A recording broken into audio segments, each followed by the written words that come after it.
Hey,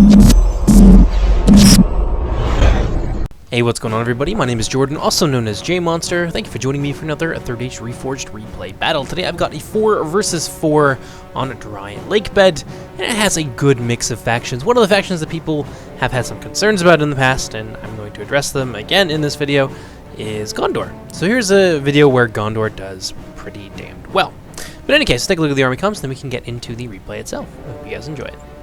So the first army we're going to look at today is, of course, Gondor, being commanded by yours truly. I've got, I believe, 3 units of Gondor infantry fully upgraded. A couple units of Penith Galen cavalry, who are pretty damned fine medium lancers, if I do say so myself.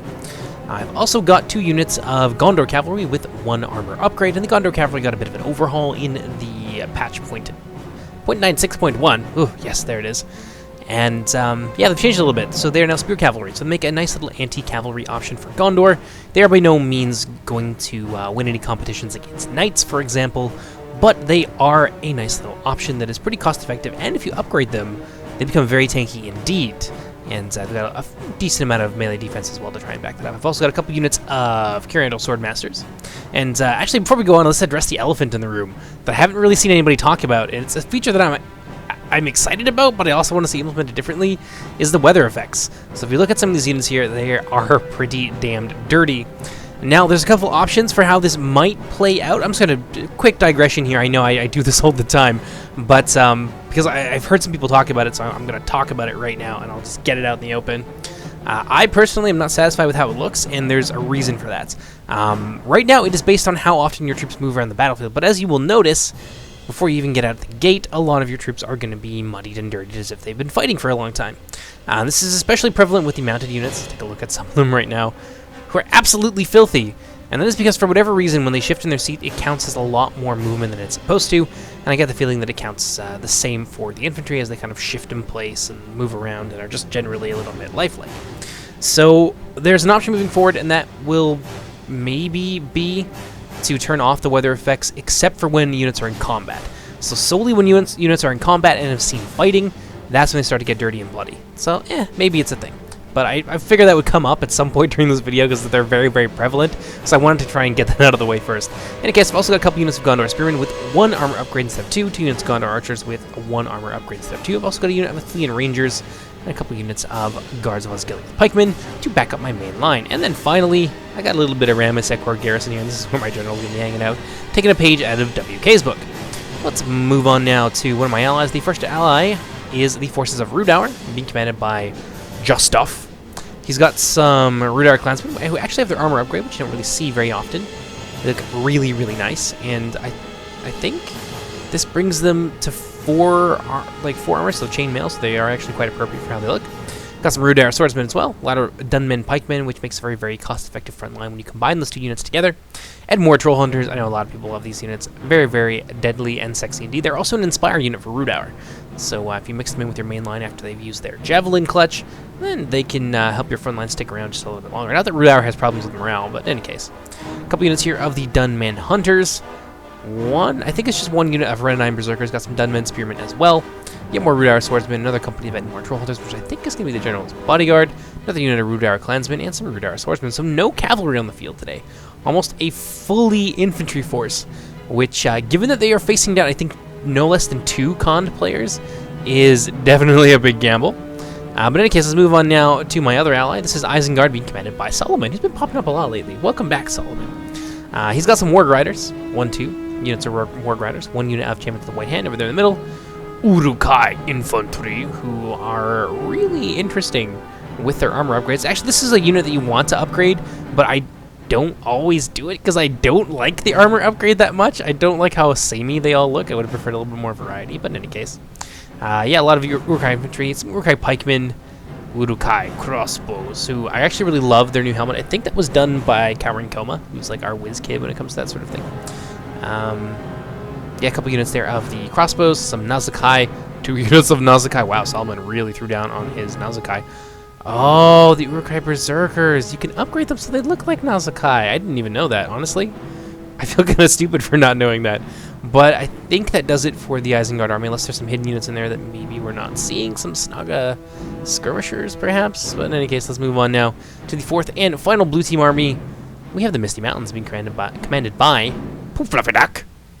He's got, I believe, 3 units of heavy goblin spears, a unit of white Uduk fearmongers, fair amounts of heavy goblin halberds here as well. Bit of a slow-moving army, more goblin spears.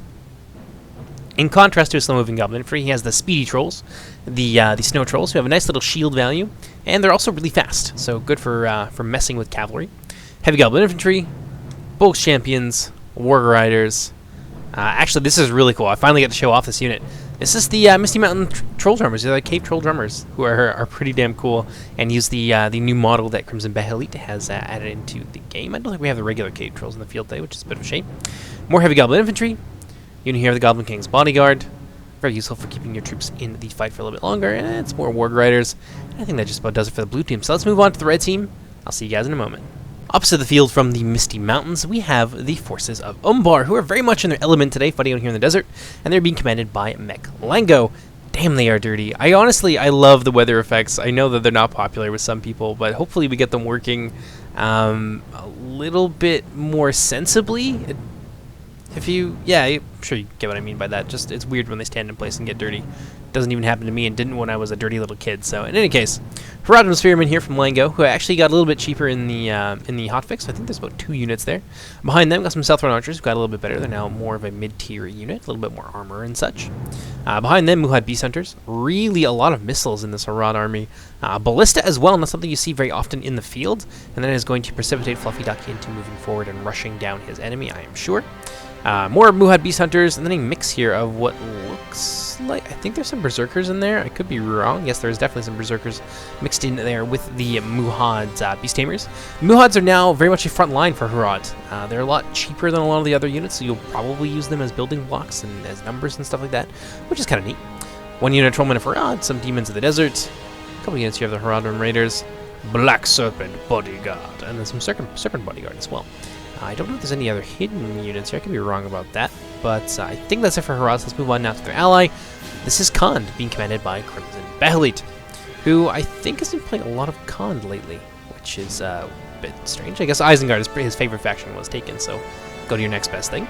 He's got some Nomadic Light Cavalry here. I believe just 1 unit of the Nomadic Light Cavalry. And Fred's going to have his Chieftain's Vanguard. Out in front of them, he's got 2 units, I believe, of the Nomadic Raiders, and 1 unit of the Variag Bowmen in the center, who are interesting. They have an anti-cavalry bonus, which most archers do not have, unless they are a hybrid spear unit.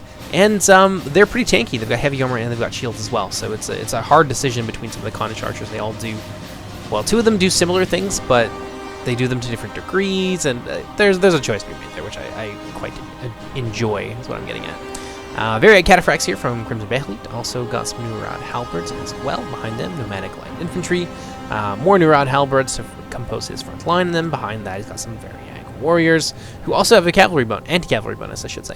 All Variag units do have, I think, about +2 versus cavalry, which is nice. Brotherhood of the Sword here in the center. I believe they're an Inspire unit. More Variag Warriors. And then finally behind them, we have the Nurad War Chiefs Retainers, who are a very strong unit indeed. Got some Nurad Windblades as well. Like a cavalry superiority unit, essentially. Very good at cutting down other cavalrymen. Nomadic Scouts, and then some more Nomadic Light Cavalry. I think the Nomadic Scouts are axe throwers. Yes, indeed, they are. Very cost efficient. They're quite fragile, so easily shot to pieces.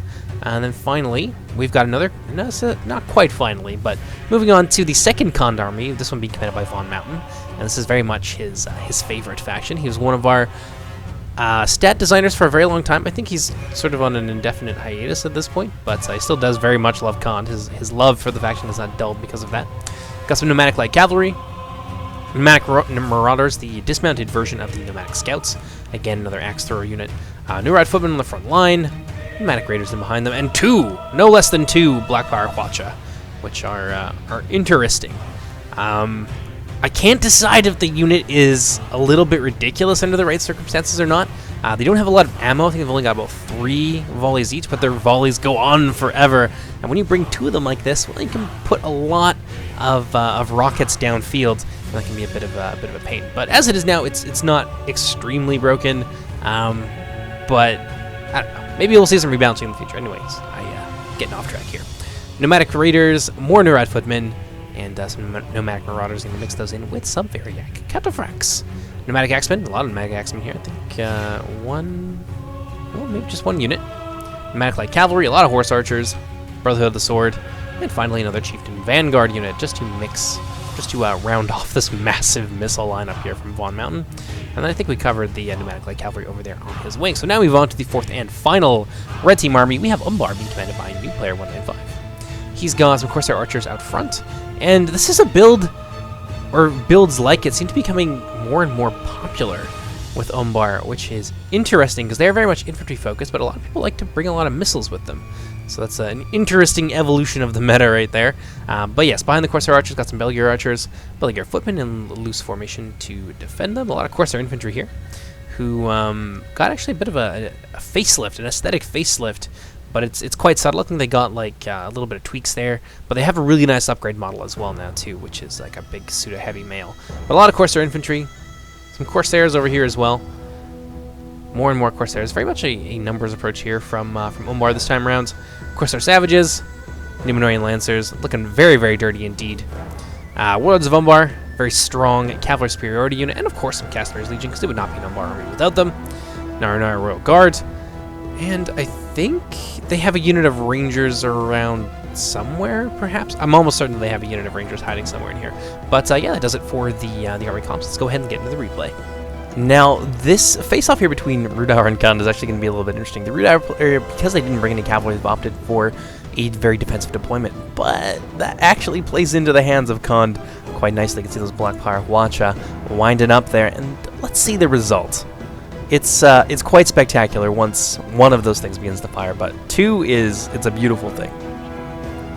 So the 4th of July coming a little bit early here, and Rudauer is probably taken aback by this. I mean, not a lot of people bring the Black Powder Wacha as Kund, much less two of them, and poking some pretty serious holes in their formation here. You can see a lot of the shots do miss, they fall short, or they soar overhead. But I guess they pack formation like this, they are actually going to get a fair amount of kills. Now, if all these forces were in loose formation, this would have been quite greatly... the damage done would have been quite greatly alleviated. There wouldn't be nearly as much pressure on Rudauer's front line as there is right now. But, yeah, that kind of sucks for Rudauer. But let's move on now, because I believe Fluffy Duck's army is charging forward. So while the Connish artillery is vigorously spanking the bottom of the Rudauer army, Fluffy Duck moving forward with everything he's got. Gonna try and overwhelm Harad. Look at this, these poor Haradrim spearmen down here in the muck, constituting the front line. They're actually gonna fall back quite quickly. Lango doesn't really want to stand around and fight them for too long.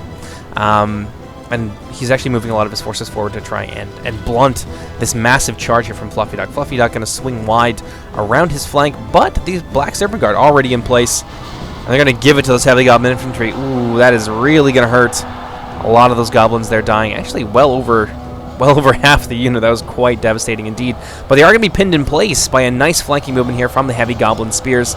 And so they're going to be forced to pull out of there the other direction. But that is actually going to cost them some HP and some time and a few casualties as well. Snow Trolls moving in, trying to catch these guys. But the Black Serpent Bodyguard kind of have their backs to the wall. Luckily, there is a gap here, and they are going to be able to flee through it. But Fluffy Duck coming in. This is a beautiful surround here. Really got to hand it to Fluffy Duck. Coming in with his Warg Riders. There is nowhere for these Black Serpent Bodyguards to go at this point. Both Champions mixed in there as well. Second unit of Warg Riders breaking off to complete the surround. Heavy Goblin Spears and the Snow Trolls over there moving in from the rear. And this is a bad time to be a Black Serpent Bodyguardsman. But it looks like Fluffy Duck is actually going to open up a gap in his line, and that is going to allow the Black Serpent Bodyguards there from Lango to slip through. Now, this could have been really significant. Destroying them early on would have been a great asset for Fluffy Duck. He would have had a lot more command of the cavalry fights, although, of course, there is Kand nearby and some of the Haradrim Raiders as well. It wouldn't have kind of sealed the deal in terms of the cav fight against Harad, but it would have gone a very long way. Okay, crossbows in danger there.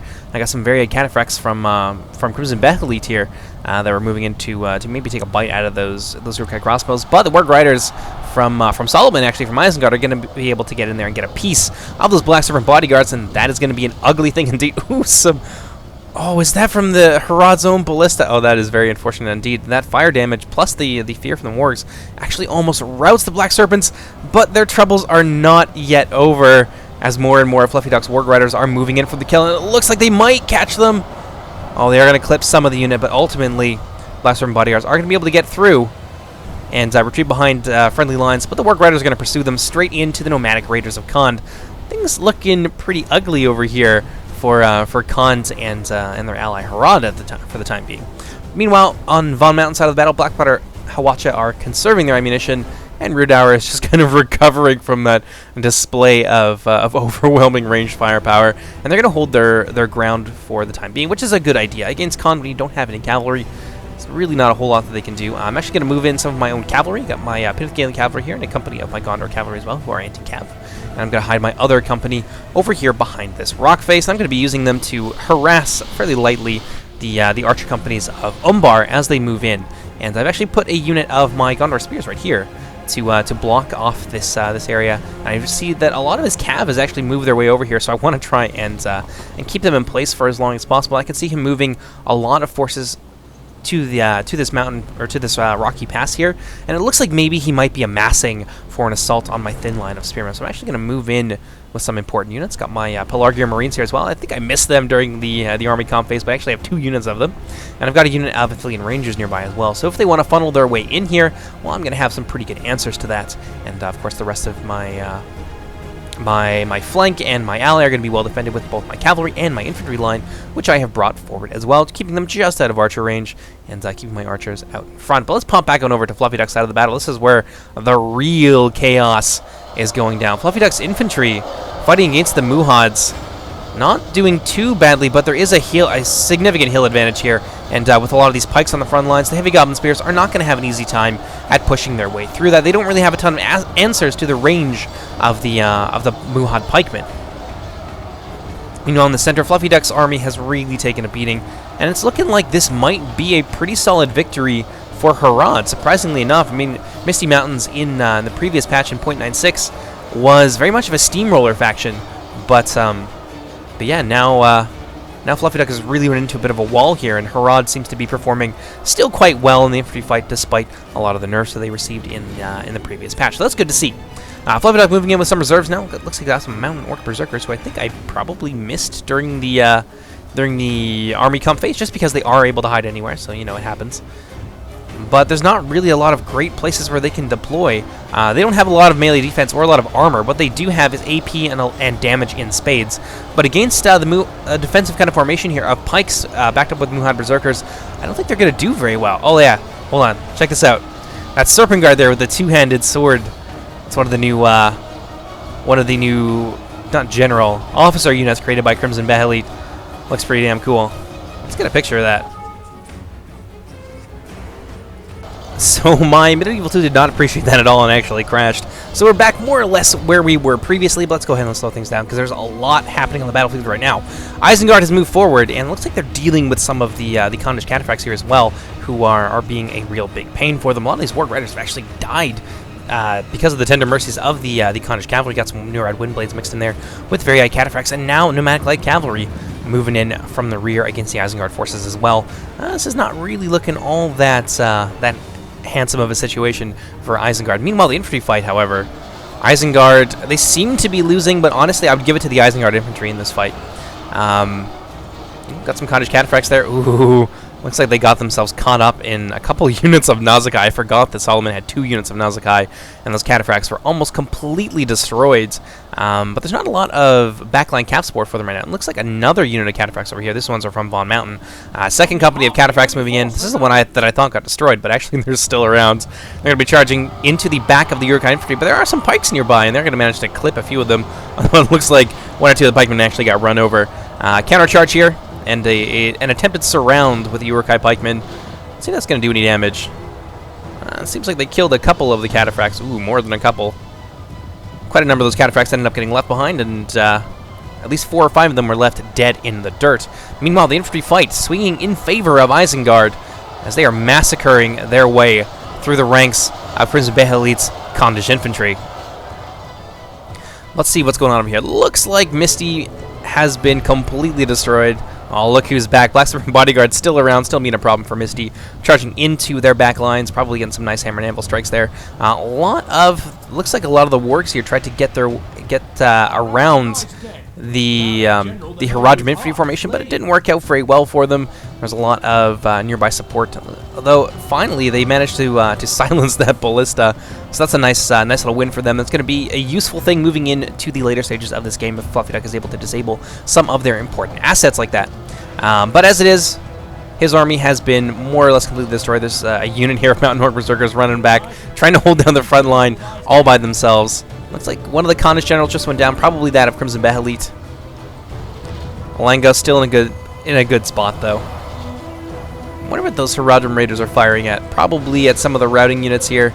Brotherhood of the Lance moving in with the rest of Crimson Behelit's Khandish cavalry, trying to clean up the infantry fight here.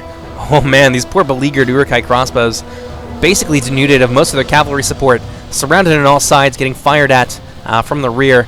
Now with cavalry bearing down on them, they're trying to do their job. Wonder exactly what they're shooting at. It won't really matter too much longer. Brotherhood of the Lance charging them down.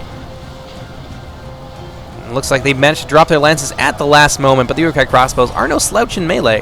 Have to say, I think they've got about 5 or 6, maybe even as high as 7 melee defense. So they are no joke. At least as much defense as the Uruk-hai infantry. Meanwhile, the infantry fight rages on between Khans and Isengard, and Isengard is really getting the better of the Khandish infantry in this instance. Let's move on over to this end. It looks like the Hwacha have begun to open fire now on my forces as I moved forward to stand together with my Rudour cousins, and it's really quite quiet over here. You can see that that Umbar is now moving forward and looking to force their way through this passage. I think I've been firing a little bit at them with some of my rangers, trying to hit some of these more blobbed up troops, especially some of the archers, and then quietly fading back into the shadows with my rangers so they do not get focus fired down by the Umbar player. Not giving them a lot of time to react, which is probably a good way to use your rangers because they are quite fragile. So I can see him now amassing his forces. I'm going to move forward with a unit of my Gondor infantry to support my Gondor spearmen. And with the armor and attack upgrades that these guys have, they're going to be able to stand up to just about anything that's the Umbar lower tier infantry can throw at them. Gondor's infantry, if nothing else, is very tanky. Yeah, things still pretty quiet over here. Very much in a skirmish phase. Looks like Von Mountain moving forward with his Black Powder Hwacha. Don't know if they're out of ammunition or not. Or maybe they're out of ammunition. He's just trying to use up a little bit of his enemy's ammunition on his archers by making them think that he made a micro mistake, or he's getting really, really close and feeling very confident. In any case, moving back elsewhere on the battlefield, Isengard going to win this fight. Oh yeah, very, very tanky units indeed. Got some Uruk-hai infantry in the back from Solomon, trying to fend off any cavalry. It seems like the remainder of the Isengard infantry, and I think there's maybe some Nazagai in there. Maybe some of their remaining cavalry are trying to deal with some of the Haradrim Serpent Guard. Everything is just a dusty, bloody mess at this point. You can really see the weather effects at their finest. All these troops mired in blood and dust. It makes for a very immersive experience. So I want to draw a little bit of attention to that. What do we got here? Some nomadic light cavalry finishing off something. Maybe there's like a warg in there. I think there is like... Is that like an Uruk-hai general? I think this is one of the champions of the White Hand, perhaps. Fighting in there against overwhelming odds. Let's see how he does. He's just hacking down people left and right. Look at him going full beast mode. Oh man, he's just holding that down all by himself. Very impressive. Very impressive indeed. Indeed, it was a unit of champions of the White Hand. What do you know? And now that the Khandish cavalry is going to be brought to bear against the back of the Isengard infantry line, and it looks like ultimately, because of the cavalry harassment, Khan is going to be able to win that fight. And so now Khan and Harad are in really, really good spots. But let's take a look at what happens on the rest of the battlefield. It looks like the other Khandish army has moved in against Rudour. Rudour not really in the best position here, although they are trying to even out this infantry fight and prevent their pikes and their spearmen in the center from being surrounded by the addition of a little bit of an influx of Rudour swordsmen, I should say. We got some Dunmen spearmen over here who are moving themselves into position to defend against any flanking movements. At least that's what it looks like to me. I'm sure they're very much aware of the big threat of the men of the East now on their right wing. They're going to do their best to counter that. Looks like we got some Black Wolds here as well. Kind of didn't see them. I get another hidden unit. I think there's 1 or 2 units of Black Wolds, and that's going to give Rudour a big edge in this infantry fight. This is where Rude Hour is at their strongest. Got some Gondor cavalry from my end coming in here against Nomadic Marauders. Trying to shut down this throwing axe unit, but they take a lot of damage on the approach. You can see a countercharge here from the Condish cavalry is going to see them off. Unfortunately, they end up breaking because of the presence of so many enemy units, and they are now going to flee off the battlefield. I think they come back, though, so we will see a little bit more from them later on. Over here, Umbar very much biding their time. Warlords of Umbar and the Númenórean Lancers just kind of milling about here behind this hill, trying to stay out of range of my archers. And what do we got over here? Pinnith Galen cavalry. It's hard to tell who's who when they're all muddied up like this. What do we got here? Another aggressive push here from some of my Pinnith Galen cavalry. I'm going to be sending them maybe against some of these Condish units, or just looking for an opportunity here to catch my enemy in unawares. And it looks like they're going to be able to get a piece of the Nomadic Light Cavalry, which is really what I wanted them to do. The Pinnith Galen cavalry they're going to make mincemeat of the Nomadic Light Cavalry. That's going to be no problem for them, at least. Unless the Condish horsemen get a little bit of support. Yeah, you can see the Nomadic Light Cavalry really suffering quite grievously there. A little bit of archer support coming in, I think, from maybe one of the nearby allied units is actually hitting them in the rear, so that's going to make that fight a little bit more in my favor. Chieftain Vanguard from Von Mountain moving forward. I actually didn't even see this. I was more concerned with the Númenórean Lancers right here and trying to find a way to counter them. Now my infantry line, and I was trying to move them. We had this weird spurt of lag, and I wasn't really able to flatten out my formation before my enemy was on top of me. So I'm actually going to get caught in a really bad position here, which is very, very unfortunate and certainly very frustrating for me. Let's see what we got over here. Númenórean Lancers getting a nice hammer and anvil here against my Gondorian forces, but I was able to turn my spears around, and we're actually going to make them pay for that quite badly. There goes Isengard's general, cut down by the Nurad Windblades. And those Númenórean Lancers are going to be able to disengage fairly successfully. Got my Carandor Swordmaster charging after them. I've got some cavalry as well that I've pulled out. Gondor Cav and Pinnith Galen Cavalry. Unfortunately, the Umbar player capitalized on a great opportunity here, and he's going to turn around and charge into my Carandor Swordmasters. But I'm going to try and come in from the rear with my Pinnith Galen unit, and they're actually going to connect. They're going to get a decent enough charge here. And that's going to hit the Númenóreans pretty hard with that AP. And a lot of them are actually going to fall. And I've got another unit moving in to try and zone them out. The Gondor Cavalry are not amazing, and there's not very many of them, but they will do fairly well. And I've actually got some of my Pelargon Marines nearby as well, and they're going to be tossing their javelins into the Númenórean Lancers. Another charge here from the rear while these guys were a little bit distracted. My Gondorian Spear Cav is going to be able to do a fair amount of damage to them. So these Númenórean Lancers haven't been completely destroyed yet. They are still definitely a danger, but we have managed to greatly limit that danger to our back lines now. And now we're going to try and even things out in the infantry fight, get my forces into line, and we can see that we're overwhelming the Corsair infantry pretty handily. Got some Gondor Spearmen over here on my wing, prepared to zone out any enemy cavalry that may come our way. Let's take a look at the infantry fight here between Rude Hour and Khans. Rude Hour is winning that. Of course they're winning that. Although now with all these reinforcements coming in from the rear, that's going to really kind of throw a wrench into our plans a little bit. Some of the Uruk-hai units, I think, managed to retreat back this way. They're somewhere. But, yeah, this flanking movement is really going to be a big problem, especially for Rude Hour first, and then for me at the same time. You can see Haradrim Raiders here charging into my Ithilien Rangers, who mercifully have used most of their ammunition by this point, but still it is quite an obnoxious thing to have happen to you. You know, I got my Ramesek Corps garrison just kind of standing by, not doing anything. There's a lot going on the battlefield at this point, so unfortunately I do lose micro on some units that's at a pretty critical point here. Could have sandwiched those guys from the rear, routed them pretty easily. Haradrim Raiders charging into my Ithilien Rangers as well. Those Haradrim Raiders are actually going to break, though. I don't know if Harad still has their general or not, but the Haradrim Raiders don't have the greatest morale. But it is harassing me sufficiently. Over here I got Warlords of Umbar charging down my poor Carandor Swordmasters. Got a unit of Pinnith Galen Cavalry coming in from the rear. Over here, I'm not too sure what's happening. It's just a big, gross cavalry punch-up. Everyone is muddy and dirty. It's hard to tell who's winning, but it seems like the Númenórean Lancers are getting the better of my my Pinnith Galen units and my Gondor Cavalry, but they will start to pull that back eventually, and more of those Númenórean Lancers are going to fall, and that's going to be pretty much the end of them. Over here, the Warlords of Umbar. This was a big deal. Managing to rout them early on and kill most of the unit. Well, I think they only really got one charge off my Carandros units, was a really big deal. Now I'm going to make a mistake here, and I'm going to commit the rest of my Pinnith Galen Cavalry over to this fight and try and win against Númenórean Lancers.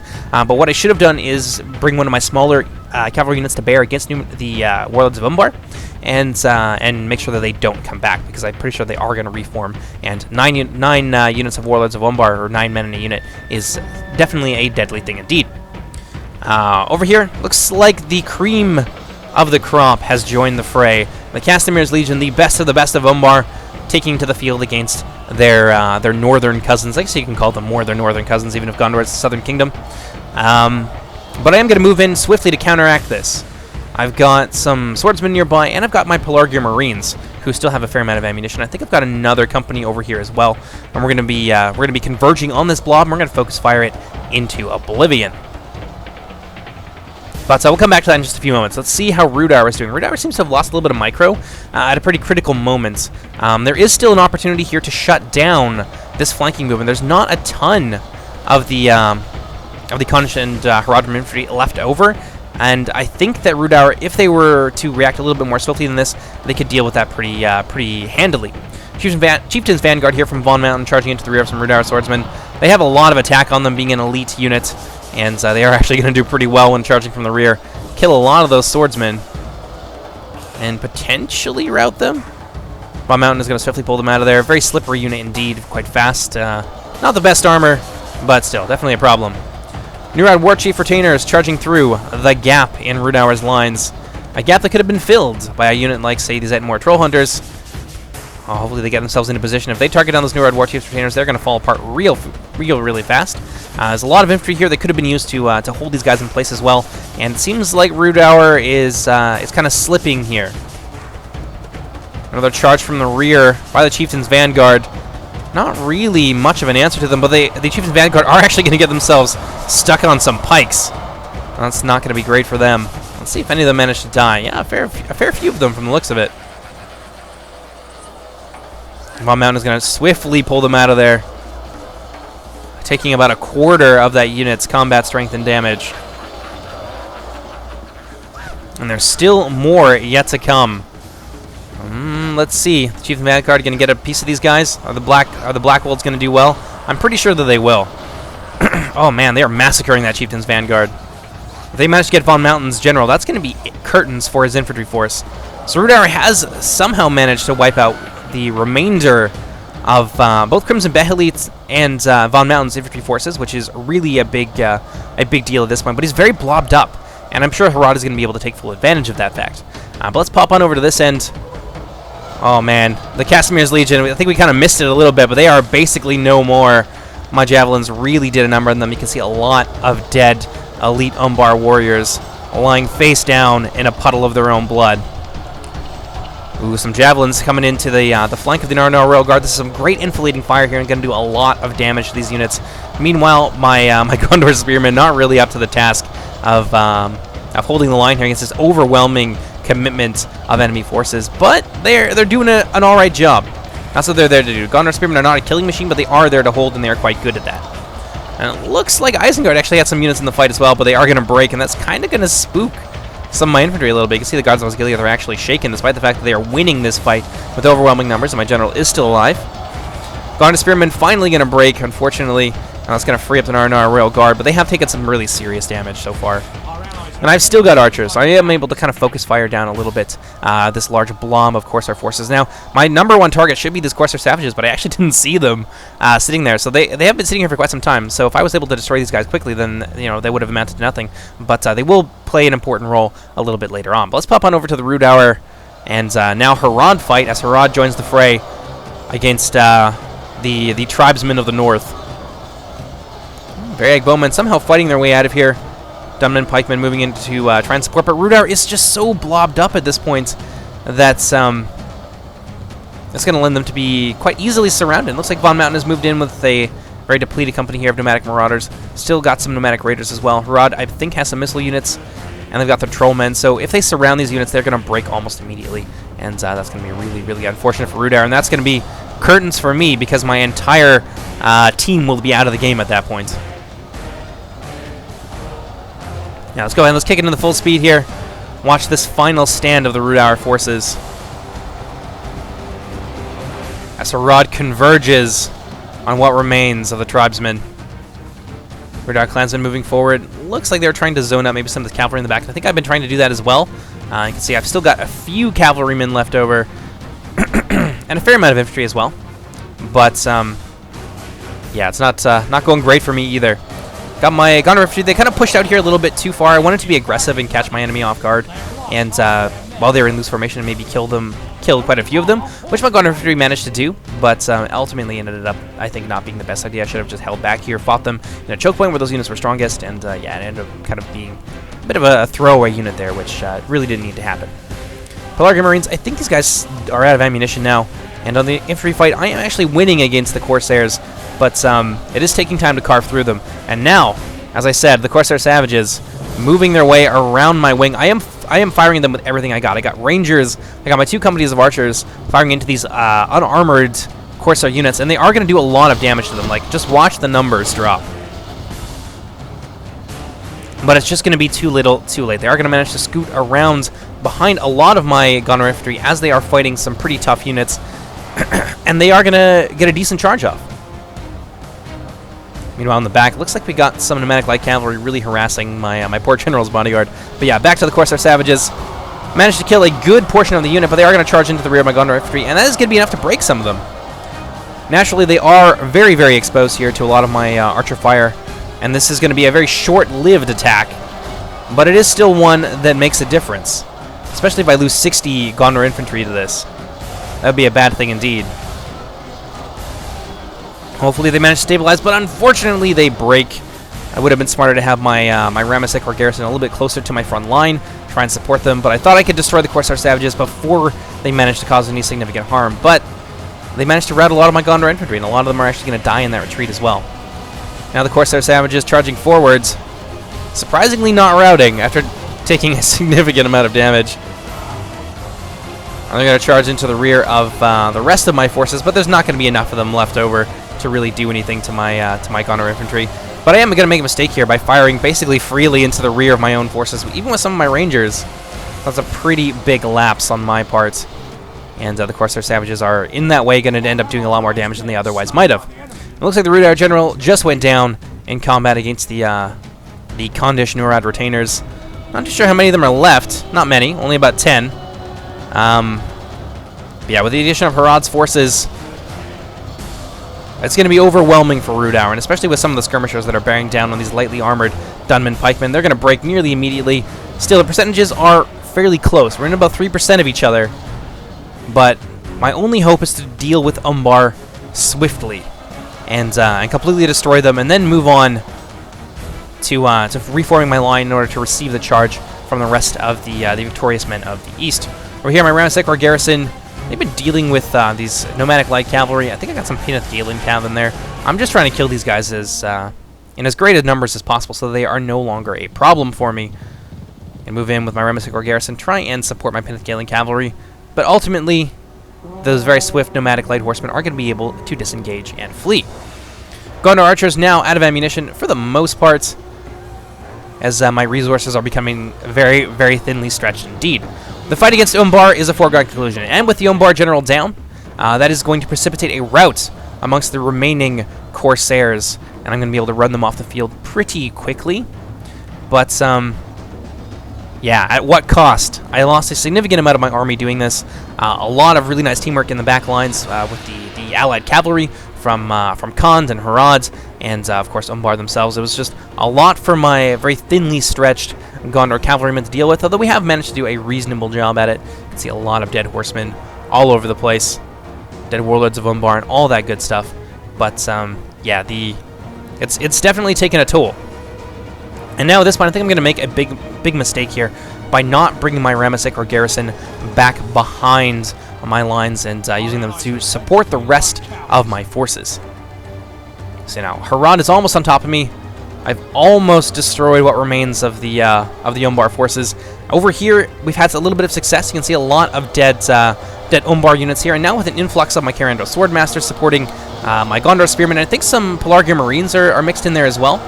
We are going to be able to destroy the Umbar forces, but we need to do so quickly in order to reform. I'm actually going to move in with a company of my Gondor archers, try and finish these guys off quickly as possible. So I'm dividing my forces, which I think is going to be a significant advantage for my enemies. So I'm trying to reform here. I'm going to send my Karando Swordmasters hurtling into the front of these Trollmen of Harad, and they're actually going to beat them. The Trollmen of Harad really rely on being supported, but also fighting lower melee defense, heavily dependent on their armor units. Or units that are heavily dependent on their armor. That's weird syntax there. But my Karando Swordmasters are actually going to do a lot of damage to these guys. They don't have the highest melee defense values. Really, they rely on their shields. You can see those Trollmen of Harad getting hacked to bits by the new and improved Karando Swordmasters.